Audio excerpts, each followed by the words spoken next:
श्रीलक्ष्मी सहस्रनामस्तोत्रम्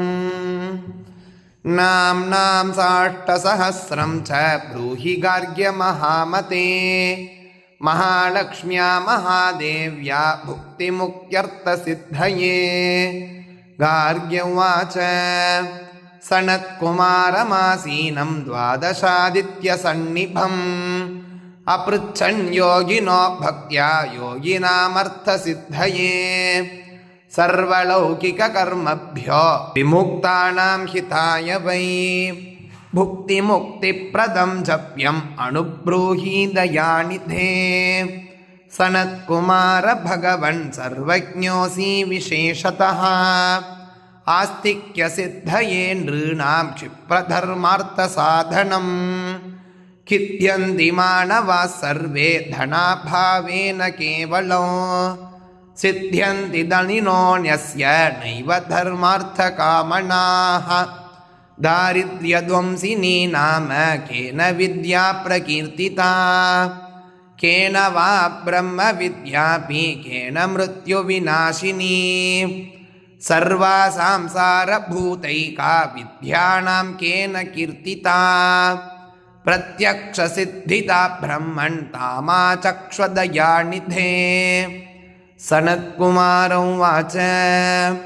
साधुपृष्टं महाभागा सर्वलोकहितैषिणः महतामेष धर्मश्च नान्येषामिति मे मतिः। ब्रह्मविष्णुमगादेव महेन्द्रादिमगात्मभिः सम्प्रोक्तं कथयां यद्य लक्ष्मीनाम सहस्रकम् यस्योच्चारणमात्रेण दारिद्र्यान्मुच्यते नरः। किं पुनस्तज्जपाद्यापि सर्वेष्ठार्थानमाप्नुयात्।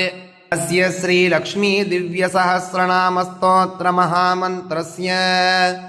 आनन्दकर्दमचिक्लीतेन्दिरासुतादयो महात्मानो मगर्षयः अनुष्टुप्छन्दः। विष्णुमाया शक्तिः महालक्ष्मीः परा देवता। श्रीमहालक्ष्मी प्रसादद्वारा सर्वेष्टार्थसिद्ध्यर्थे जपे विनियोगः। श्रीमित्यादिषडङ्गन्यासः ध्यानम्। पद्मनाभप्रियां देवीं पद्माक्षीं पद्मवासिनीं पद्मवक्त्रां पद्महस्तां वन्दे पद्मामहर्निशम्। पूर्णेन्दुवदनां दिव्यरत्नाभरणभूषितां वरदाभय अस्ताढ्यां ध्यायेच्छन्द्रसहोदरीम्। इच्छारूपां भगवतः सच्चिदानन्दरूपिणीं सर्वज्ञां सर्वजननीं विष्णुवक्षस्थलालयां दयालुमनिशं ध्यायेत् सुखसिद्धिस्वरूपिणीम्। ॐ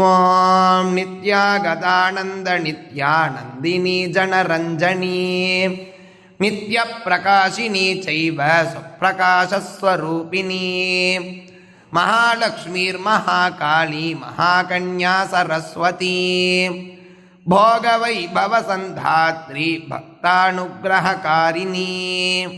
ईशावास्या महामाया महादेवी महेश्वरी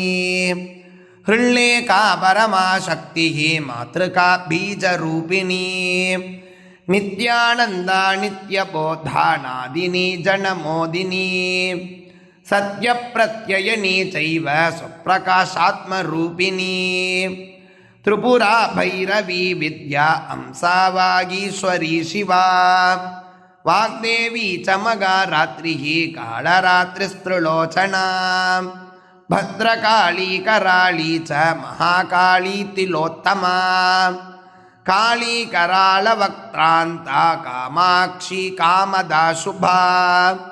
चण्डिका चण्डरूपेशा चामुण्डा चक्रधारिणी त्रैलोक्यजयिनी देवी त्रैलोक्यविजयोत्तमा सिद्धलक्ष्मी क्रियालक्ष्मी मोक्षलक्ष्मी प्रसादिनी उमा भगवती दुर्गा चान्द्री दाक्षायणी शिवा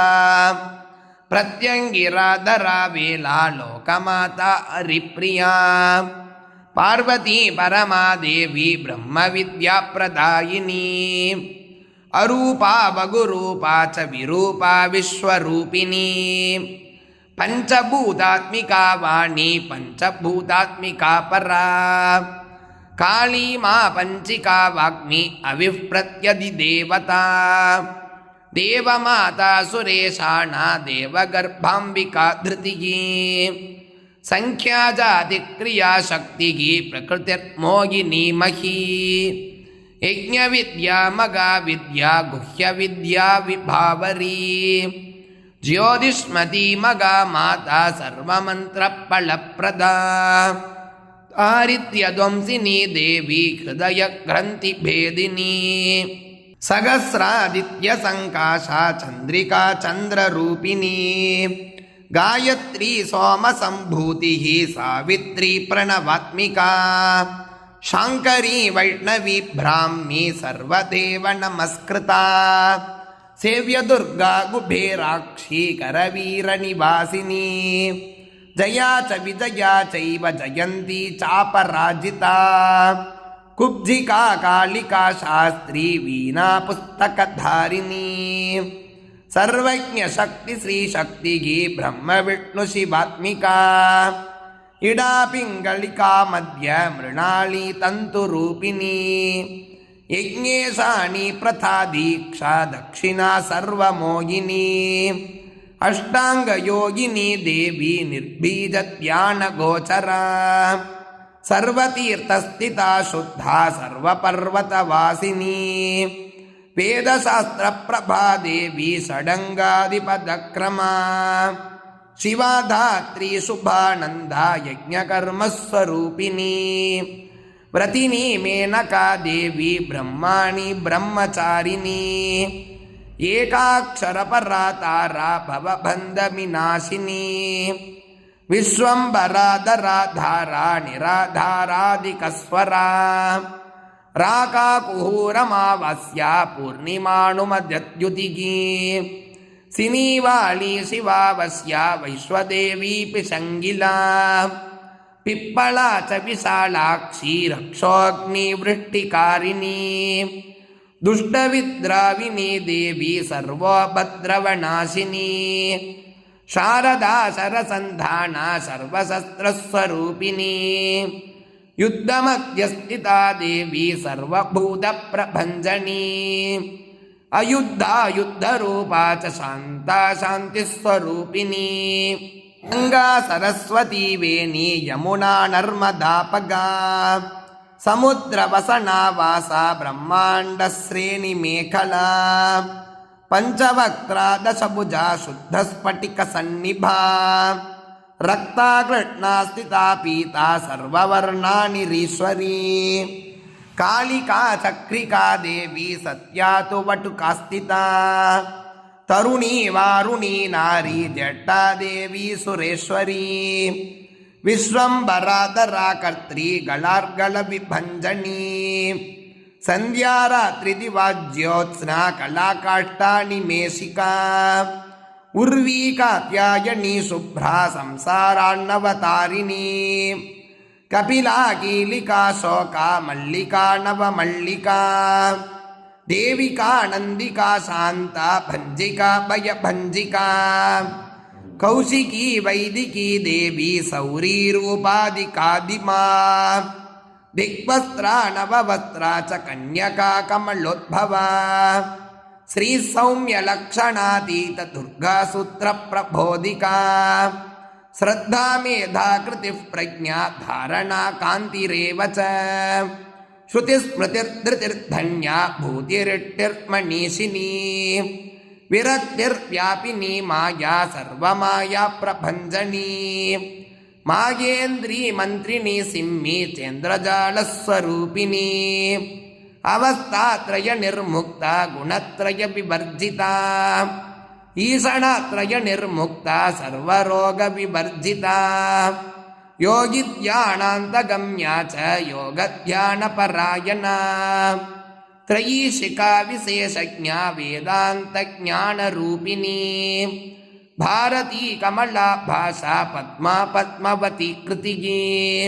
ಗೌತಮಿ ಗೋಮತಿ ಗೌರಿ ಈಶಾನ ಅಂಶವಾಗಿನಿ ನಾರಾಯಣಿ ಪ್ರಭಾಧಾರ ಜಾಹ್ನವಿ ಶಂಕರಾತ್ಮಜ ಚಿತ್ರಘಂಟ ಸುನಂದ ಶ್ರೀ ಮಾನವಿ ಮನುಸಂಭವ ಸ್ತಂಭಿನಿ ಕ್ಷೋಭಿನಿ ಮಾರಿ ಬ್ರಾಹ್ಮಿಣಿ ಶತ್ರುಮಾರಿಣಿ ಮೋಹಿನಿ ದ್ವೇಷಿನಿ ವೀರ ಅಘೋರ ರುದ್ರರೂಪಿಣಿ ರುದ್ರೈಕಾದಶಿನಿ ಪುಣ್ಯ ಕಲ್ಯಾಣಿ ಲಾಭಕಾರಿಣಿ ದೇವದುರ್ಗಾ ಮಗಾ ದುರ್ಗಾ ಸ್ವಪ್ನ ದುರ್ಗಾಷ್ಟ ಭೈರವಿ ಸೂರ್ಯಚಂದ್ರಾಗ್ನಿರೂಪಾ ಚ ಗ್ರಹನಕ್ಷತ್ರರೂಪಿಣಿ ಬಿಂದುನಾದ ಕಳ್ಳಾತೀತ ಬಿಂದುನಾದ ಕಳ್ಳಾತ್ಮಿಕಾ ದಶವಾಯುಜಯಾಕಾರ ಕಲಾ ಷೋಡಶ ಸಂಯುತ ಕಾಶ್ಯಪಿ ಕಮಲಾ ದೇವಿ ನಾದಚಕ್ರ ನಿವಾಸಿನಿ ಮೃಡಾಧಾರಾ ಸ್ಥಿರ ಗುಹ್ಯ ದೇವಿಕಾ ಚಕ್ರರೂಪಿಣಿ ಅವಿದ್ಯಾ ಶಾರ್ವರಿ ಭುಂಜಾ ಜಂಬಾಸುರ ನಿಬರ್ಹಿನಿ ಶ್ರೀಕಾಯ ಶ್ರೀಕಲಾ ಶುಭ್ರಾ ಕರ್ಮ ನಿರ್ಮೂಲಕಾರಿಣಿ ಆದಿಲಕ್ಷ್ಮಿರ್ಗುಣಾಧಾರಾ ಪಂಚಬ್ರಹ್ಮಾತ್ಮಿಕಾ ಪರಾ ಶ್ರುತಿ ಬ್ರಹ್ಮ ಮುಖಾವಾಸ ಸರ್ವಸಂಪತ್ತಿರೂಪಿಣಿ ಮೃತ ಸಂಜೀವನಿ ಮೈತ್ರಿ ಕಾಮಿನಿ ಕಾಮವರ್ಜಿತಾ ನಿರ್ವಾಣ ಮಾರ್ಗತಾ ದೇವಿ ಅಂಸಿನಿ ಕಾಶಿಕಾಕ್ಷಮಾ ಸಪರ್ಯಾ ಗುಣಿನಿ ಭಿನ್ನ ನಿರ್ಗುಣ ಕಂಠಿತಾ ಶುಭಾ ಸ್ವಾಮಿನಿ ವೇದಿನಿ ಸಖ್ಯಾ ಶಾಂಭರಿ ಚಕ್ರಧಾರಿಣಿ ದಂಡಿನಿ ಮುಂಡಿನಿ ವ್ಯಾಘ್ರಿ ಶಿಖಿನಿ ಸೋಮ ಸಂಹತಿ ಚಿಂತಾಮಣಿಶ್ಚಿದಾನಂದ ಪಂಚಬಾಣ ಪ್ರಬೋಧಿನಿ ಬಾಣಶ್ರೇಣಿ ಸಹಸ್ರಾಕ್ಷಿ ಸಹಸ್ರಭುಜ ಪಾದುಕಾ ಸಂಧ್ಯಾವಳಿಸ್ತ್ರ ಸಂಧ್ಯಾಖ್ಯ ಬ್ರಹ್ಮಾಂಡಮಣಿಭೂಷಣ ವಾಸವಿ ವಾರುಣಿ ಸೇನಾ ಕುಲಿಕಾ ಮಂತ್ರರಂಜನಿ ಜಿತಪ್ರಾಣಸ್ವರೂಪಾ ಚ ಕಾಂತಾ ಕಾಮ್ಯವರಪ್ರದಾ ಮಂತ್ರ ಬ್ರಾಹ್ಮಣ ವಿದ್ಯಾರ್ಥಾನಾದರೂಪಾ ಅವಿಸ್ಮತಿ ಆತರ್ವಣಿ ಶ್ರುತಿಶೂನ್ಯ ಕಲ್ಪನಾ ವರ್ಜಿತಾ ಸತಿ ಸತ್ತಾಜಾದಿ ಪ್ರಮಾಮೇಯ ಪ್ರಮಿತಿ ಪ್ರಾಣಧಾಗತಿ ಅವರ್ಣ ಪಂಚವರ್ಣ ಚ ಸರ್ವದಾ ಭುವನೇಶ್ವರಿ ತ್ರೈಲೋಕ್ಯಮೋಗಿನಿ ವಿದ್ಯಾ ಸರ್ವಭತ್ರೀಕ್ಷರಾಕ್ಷರ ಹಿರಣ್ಯವರ್ಣ ಅರಿಣಿ ಸರ್ವೋಭದ್ರವನಾಶಿನಿ ಕೈವಲ್ಯ ಪದವಿ ರೇಖಾ ಸೂರ್ಯಮಂಡಲ ಸಂಸ್ಥಿತಾ ಸೋಮಮಂಡಲ ಮಧ್ಯಸ್ಥ ವನ್ನಿಮಂಡಲ ಸಂಸ್ಥಿತಾ ವಾಯುಮಂಡಲ ಮಧ್ಯಸ್ಥ ವ್ಯೋಮಮಂಡಲ ಸಂಸ್ಥಿತಾ ಚಕ್ರಿಕಾ ಚಕ್ರ ಮಧ್ಯಸ್ಥ ಚಕ್ರಮಾರ್ಗ ಪ್ರವರ್ತಿನಿ ಕೋಕಿಲಾ ಕುಲಚಕ್ರೇಶ ಪಕ್ಷತಿ ಪಂಕ್ತಿ ಪಾವನಿ ಸರ್ವಸಿದ್ಧಾಂತ ಮಾರ್ಗಸ್ಥ ಷಡ್ವರ್ಣಾವರ ವರ್ಜಿತಾ ಶರರುದ್ರ ಅರ ಅಂತ್ರಿ ಸರ್ವಸಂಹಾರಕಾರಿಣಿ ಪುರುಷಾ ಪೌರುಷಿ ತುಷ್ಟಿಗಿ ಸರ್ವತಂತ್ರ ಪ್ರಸೂತಿಕಾ ಅರ್ಧನಾರೀಶ್ವರಿ ದೇವಿ ಸರ್ವವಿದ್ಯಾಪ್ರದಾಯಿನಿ ಭಾರ್ಗವಿ ಯಾಜುಷಿ ವಿದ್ಯಾ ಸರ್ವೋಪನಿಷದಾಸ್ಥಿತಾ ವ್ಯೋಮಕೇಶಾಖಿಲ ಪ್ರಾಣ ಪಂಚಕೋಶ ವಿಲಕ್ಷಣ ಪಂಚಕೋಶಾತ್ಮಿಕಾ ಪ್ರತ್ಯಕ್ ಪಂಚಬ್ರಹ್ಮಾತ್ಮಿಕಾ ಶಿವಾ ಜಗಜ್ಜರಾಜನಿಂತ್ರಿ ಚ ಪಂಚಕರ್ಮ ಪ್ರಸೂತಿಕಾ ವಾಗ್ದೇವ್ಯಾಭರಣಾಕಾರ ಸರ್ವಕಾಮ್ಯಸ್ಥಿತಾಸ್ಥಿತಿಗಿ ಅಷ್ಟಾದಶ ಚತುಷ್ಷಷ್ಟಿಗಿ ಪೀಠಿಕಾ ವಿದ್ಯಯಾಯುತಾ ಕಾಳಿಕಾ ಕರ್ಷಣ ಶ್ಯಾಮಾ ಯಕ್ಷಿಣಿ ಕಿನ್ನರೇಶ್ವರಿ ಕೇತಕಿ ಮಲ್ಲಿಕಾ ಶೋಕಾ ವಾರಾಗಿ ಧರಣಿ ಧ್ರುವಾ ನಾರಸಿಂಹಿ ಮಹೋಗ್ರಾಸ್ಯ ಭಕ್ತಾನಾಮಾರ್ತಿನಾಶಿನಿ ಅಂತರ್ಬಲಾಸ್ಥಿತಾ ಲಕ್ಷ್ಮೀ ಜರಾ ಮರಣನಾಶಿನಿ ಶ್ರೀರಂಜಿತಾ ಮಗಾಕಾಯ ಸೋಮಸೂರ್ಯಾಗ್ನಿಲೋಚನಾ ಅತಿಥಿರ್ದೇವ ಮಾತಾ ಚ ಅಷ್ಟಪುತ್ರಾಷ್ಟಯೋಗಿನಿ ಅಷ್ಟಪ್ರಕೃತಿರಷ್ಟಾಷ್ಟ ವಿಭ್ರಾಜದ್ವಿತಿಕಾಕೃತಿಗಿ ದುರ್ಭಿಕ್ಷ ಧ್ವಂಸಿನಿ ದೇವಿ ಸೀತಾ ಸತ್ಯಾ ಚ ರುಕ್ಮಿಣಿ ख्यातिजा भार्गवी देवी देवयोनिस्तपस्विनी शाकंबरी मगा शोणा गरुडोपरि संस्थिता सिंहगा व्याघ्रगा देवी वायुगा च मगादृगा अकारादिक्षकारान्ता सर्वविद्यादिदेवता मंत्रव्याख्यान निपुणा ज्योतिषास्त्रैकलोचना यडा पिंगलिका मध्य सुषुम्ना ग्रंथि भेदिनी कालचक्राश्रयोपेता कालचक्रस्वरूपिणी वैशारदी मतिश्रेष्ठा वरिष्ठा सर्वदीपिका वैनायकी वरारोगा श्रोणिवेला बगिर्वलिगी जंबिनी जृंबिनी जृंबकारिणी गणकारिका शरणी चक्रिकानंता सर्वव्याधि चिकित्सकी देवकी देवसंकाशा वारिधि करुणाकरा शर्वरी सर्वसंपन्ना सर्वपाप प्रभंजिनी एकमात्रा द्विमात्रा च त्रिमात्रा च तथापरा अर्धमात्रा परा सूक्ष्मा सूक्ष्मार्थार्थपरा परा एकवीरा विशेषाख्या षष्ठीदेवी मनस्विनी नैष्कर्म्या निष्कला लोका ज्ञानकर्माधिका गुणा सवद्वान्दन्द संदोगा व्योमाकाराणि रूपिता गद्यपद्यात्मिका वाणी सर्वालंकार संयुता साधुबन्धपदन्यासा सर्वभौको घटिकान्वलिगी षट्कर्मा कर्कशाकारा सर्वकर्म विवर्जिता आदित्यवर्णा चापर्णा आमिनी वररूपिणी ब्रह्माणि ब्रह्मसन्ताना वेदवागीश्वरी शिवा पुराणन्यायमीमांसा धर्मशास्त्रागमश्रुता सद्यो वेदवती सर्वा अंसी विद्यादिदेवता विश्वेश्वरी जगद्धात्री विश्वनिर्माणकारिणी वैदिकी वेदरूपा च कालिका कालरूपिणी नारायणी मगादेवी सर्वतत्त्वप्रवर्तिनी हिरण्यवर्णरूपा च हिरण्यपदसंभवा कैवल्यपदवी पुण्या कैवल्यज्ञानलक्षिता ब्रह्मसम्पत्तिरूपा च ब्रह्मसम्पत्तिकारिणी वारुणी वारुणाराध्या सर्वकर्मप्रवर्तिनी एकाक्षरपरा युक्ता सर्वदारिद्र्यभञ्जिनी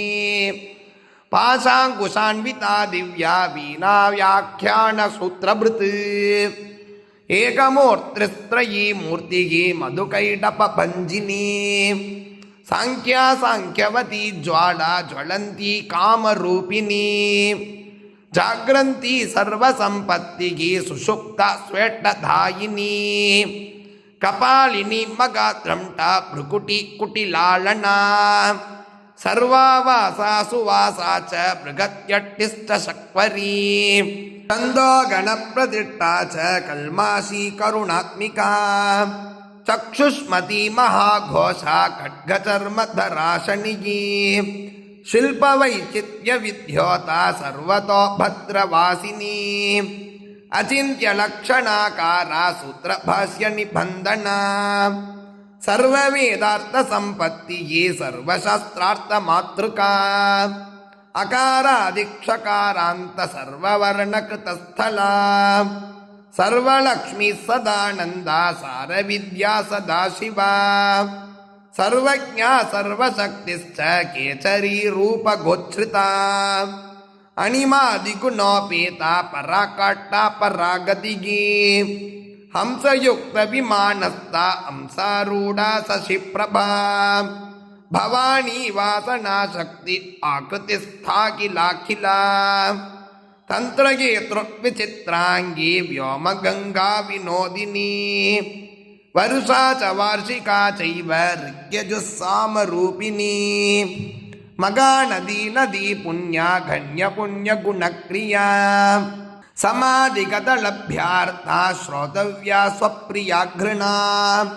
नामाक्षरपरा देवी उपसर्गनखाक्षिता निपातोरुर्द्वयी जङ्घा मातृका मन्त्ररूपिणी आसीना च शयाना च तिष्ठन्ति धावनाधिका लक्ष्यलक्षणयोगाढ्या ताद्रूप्यगणनाकृतिः सैकरूपा सिन्धुरूपा तदाकृतिः समासदद्भिदाकारा विभक्तिर्वचनात्मिका स्वाहाकारा स्वधाकारा श्रीपत्यर्थाङ्गनन्दिनी गंभीरा गगना गुह्या योनिलिंगार्धधारिणी शेषवासुकी संसेव्या चपलावरवर्णिनी कारुण्याकार संपत्तिः कीलकृन्मन्त्रकीलिका शक्तिबीजात्मिका सर्वमन्त्रेष्टाक्षय कामना आग्नेयी पार्थिवा आप्या वायव्या व्योमकेतना सत्यज्ञानात्मिकानंदा ब्राह्मी ब्रह्म सनातिनी अविद्या वासना माया प्रकृति सर्वमोगिनी शक्तिर्धारण शक्तिश्च चिदचित् शक्ति योगिनी वक्त्रारुणा मगा माया मरीच मदमर्धिनी विराट स्वागा स्वदा शुद्धा निरूपास्ति स्वभक्तिगा निरूपिताद्वयी विद्या नित्या नित्यस्वरूपिणी वैराजमार्गसञ्चारा सर्वसत्पथदर्शिनी जालन्धरी मृडानी च भवानी भवभञ्जनी त्रैकालिकज्ञानतन्तुः त्रिकालज्ञानदायिनी इति श्रीलक्ष्मीसहस्रनामस्तोत्रं सम्पूर्णम्।